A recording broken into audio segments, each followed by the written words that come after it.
Hello everyone, I am Crawlers and this is another episode of Ridiculous Loadout.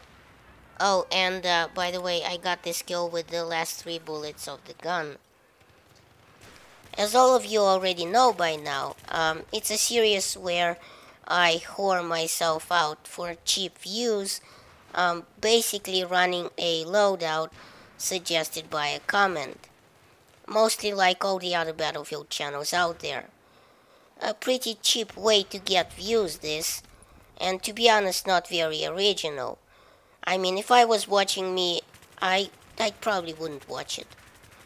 Alright, so this time Rocky Christensen, awesome name by the way, suggested a run with an MG36 with an IRNV scope, a silencer and a foregrip. Now, I was playing some of this loadout episode with a couple of fellow subscribers. Wax was there, so was Cannot Be 1604. So, if you want to check out Cannot Be's channel, I'll leave a link below. He's trying to get himself into YouTube, and I know how hard and long that takes.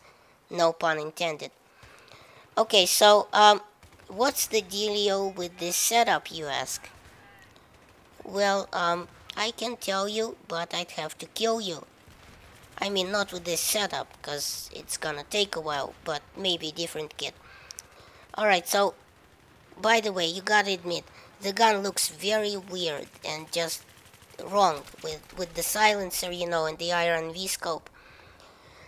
Alright, so the standard MG36 without attachments does 25 damage at 8 meters, which drops off to 18.4 at 50 meters. Oh, and the muzzle velocity is 550 meters a second. It's also got a hell of a kick. Now, here's where it gets really dicey. This suppressor, well, good for keeping you off the minimap and such, isn't really good for much else. It cuts down the muzzle velocity to a measly 330 meters a second, and moves the damage drop-off to start at 4 meters and end at 35 meters. So, outside of close range, you will literally spend the whole mag just to kill one guy. And with this kick that the gun has, you'll just be suppressing him and not hitting anything but air. And adding insult to injury, the magazine is a box of only 50 rounds, plus one in the chamber, obviously.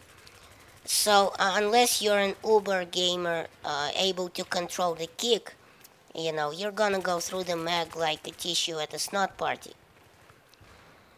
Now, the foregrip helps a tiny bit with the horizontal muzzle drift, but come on, I mean, who cares, right? Oh, and the IRNV scope. That's something. There's a lot to be said for anyone that uses an IRNV scope. It's basically like a built-in hack, like the heartbeat sensor in Modern Warfare. It used to be so uber, especially in close quarters, right? But then I think the COD fanboys raised such a stink that that DICE nerfed the shit out of it. Now, just before they did, I stuck it onto the M249 SAW and went to town. Must have gotten nearly 1,000 kills in a few days. Then, of course, DICE nerfed it, and now its range is severely limited. I mean, you can hardly see your own hand in front of the scope. It's that bad. Now, they didn't nerf it to the same extent on all maps. So, it works better on some maps and not the others. The one thing I like about the IRNV scope is looking at dying people. Does that make me weird? Well, whatever. As they darken, you can literally see when they die. It's fun. Alright, so this isn't really a Rambo setup. You can't burst into a room and spray everyone down, yelling, "Die, you bastards!" or something similar, your mag is going to be very empty very soon. Also, the reload time is going to take a bite out of you at 1.8 seconds with one in the chamber and 2.37 seconds completely empty. So I would very much rather reload when I'm not completely empty.